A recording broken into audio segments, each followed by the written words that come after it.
কেতু হচ্ছে সেই নীরব যোদ্ধা যে ইতিমধ্যেই সব যুদ্ধ জিতে বসে রয়েছে। তাই জ্যোতিষে কেতুকে মুখ্যকারক গ্রহ বলা হয়। কিন্তু এখানেই লুকিয়ে রয়েছে কেতুর সবচেয়ে বড় রহস্য। কেতু অনাগ্রহী নয়, অপেক্ষা করে একটা বৃহত্তর উদ্দেশ্যের জন্য, একটা যোগ্য লড়াইয়ের জন্য।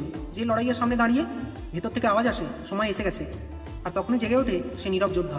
তাই কেতুকে তুমি যদি ক্ষুদ্র স্বার্থের মধ্যে বেঁধে ফেলতে চাও, 5 লাখের বেতন থেকে 10 লাখ বা পদোন্নতির ছোট ছোট দৌড়ে, তখন কেতু প্রশ্ন করে কেন।